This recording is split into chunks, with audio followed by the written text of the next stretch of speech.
Kata ibu semuanya, rasanya tuh nggak tahan gitunya, ingin segera sharing. Mungkin teteh juga yang sering mantau SW saya tuhnya. Tadi nama sharing jangan ya, sharing jangan. Pajarkeun caranya ria, tapi udah geus arapaleun ria gini. Buat apa gitu? Jadi saya ingin membagikan pengalaman di sana gitu, kehidupan di sana. Bukan pamer atau apanya, ada yang lebih, ada yang harus lebih dipamerkan gitu daripada hanya untuk umrah. Itu bukan sebuah pamer, bukan sebuah pencapaian, justru itu sebuah pembuktian keimanan sih gitunya. Tapi beda-beda pendapat orang sih.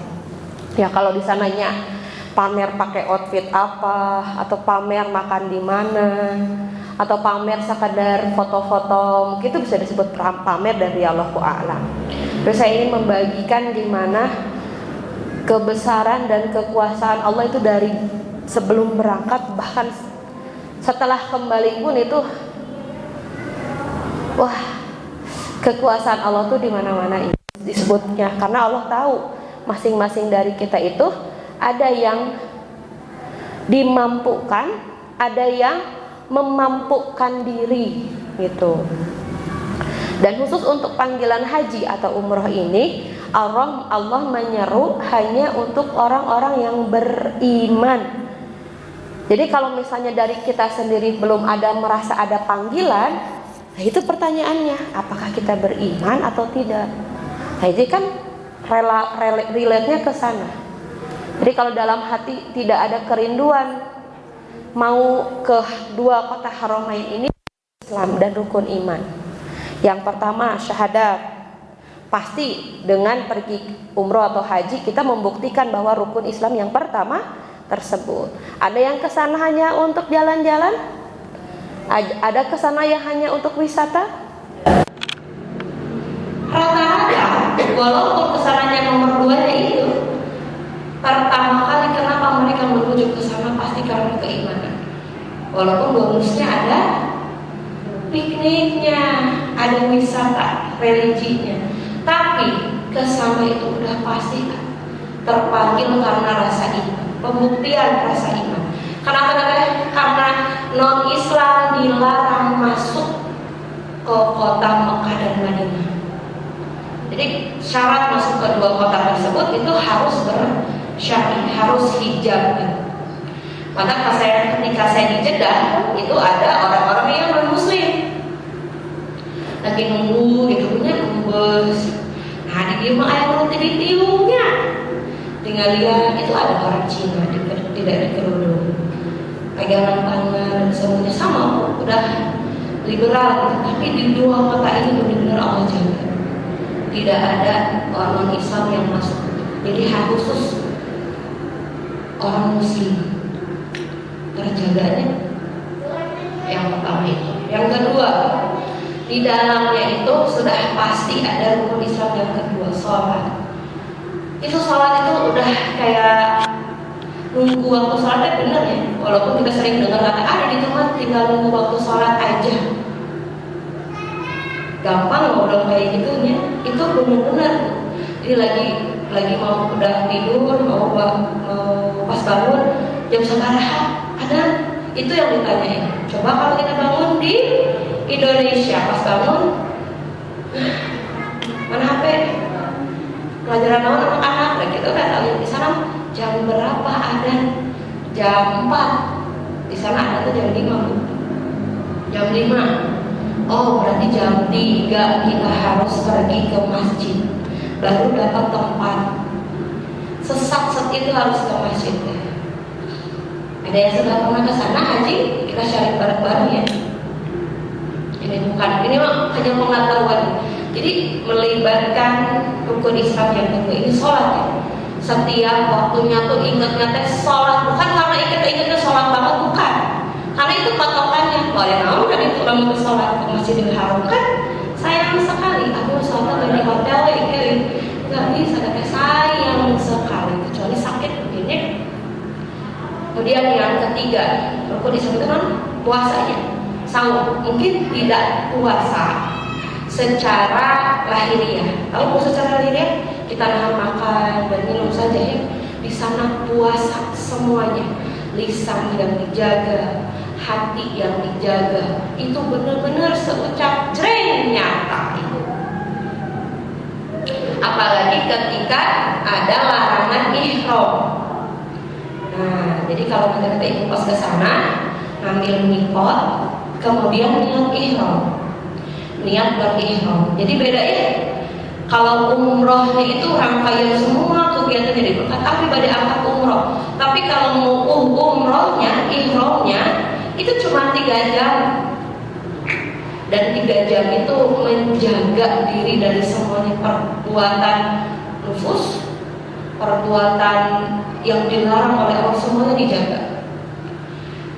Jadi waktu itu ini pengalaman sedih ya pas mau ihram itu, karena waktu harus ke acara harus umroh ini, itu jadwal saya haid tanggal 11 itu jadwal saya haid. Saya kan punya kalender khususnya jadwal haid, itu deg-degannya luar biasa itu, ya Allah. Lebaran yang kesana nggak haid, akhirnya minum aja penunda haid diminum seminggu sebelum berangkat udah. Tapi kalau mungkin kelelahan, di pas udah ngambil mikot di Bir Ali ya, di masjid Bir Ali, ngambil mikot. Apa sih ngambil mikot ya? Ngambil niat hajinya di sana, niat mau ihramnya di sana. Jadi angkat di Madinah, Bir Ali, sholat 2 rakaat, naik bus, niat.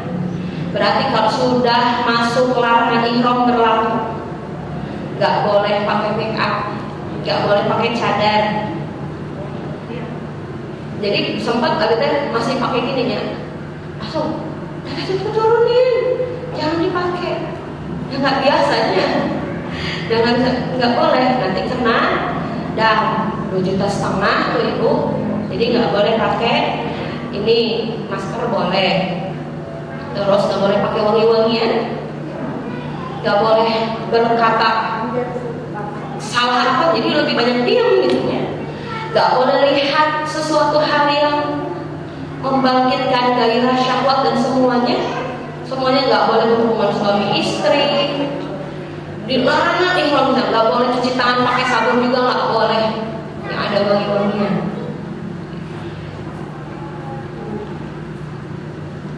Jadi deg-degan gitu, saya jalan harus menjaga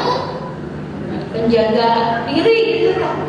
Coba kalau larangan ihram ini kita terapkan setiap hari, gak cuma mau ihram aja, kayak mau ngobrol, saya lagi ihram nih, lagi niat ihram.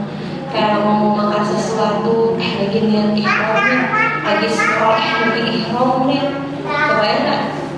Tetap bayar 2,5 juta kan, daripada bayar 2,5 juta kan. Ustaz, kalau umroh bisa dibatalin nggak? Bisa, tapi bayar berapa? Bayar 2,5 juta.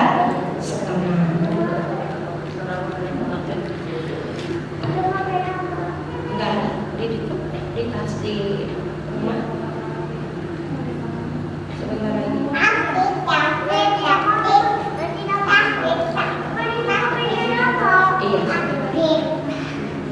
Nah, Bapak Ibu pas ke sana nyampe jam 12, sampai Mekah jam 12. Dari Madinah itu sore nyampe jam 12 malam, hampir 5 jam perjalanan dari Mekah ke Madinah. Dari Madinah ke Mekah 5 jam perjalanan.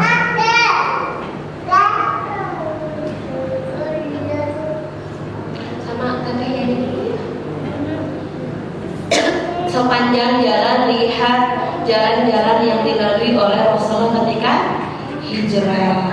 Kita mah 5 jam perjalanan, Rasulullah itu hampir 4 hari perjalanan normal. Tapi kalau Rasulullah mengelilingi jalannya 2 kali lipat, hampir 8 hari Rasulullah. Nggak kebayang gitu ya. Perjuangan ternyata kita kayak kesel itu. Ini nyampe Mekah. Karena memang sejauh itu perjalanan. Akhirnya pas mau ihram ke kamar mandi bebersih, nggak boleh pakai sabun. Gimana tuh? Kalau cai nggak boleh pakai sabun, nggak boleh nyikat gigi. Semuanya kan bangun tidur, sok rasanya bagaimana? Walaupun udah double, nggak boleh. Teteh-teteh semua ibu-ibu nggak boleh cuci. Kalau mau ke kamar mandi nggak boleh cuci tangan pakai sabun, cuci muka boleh. Nggak boleh sikat gigi apapun, nggak boleh pakai wewangian apapun itu. Rasanya gimana? Nah, udah langsung umrohnya, tapi ternyata hari itu pertama saya keluar flash, nangis dong.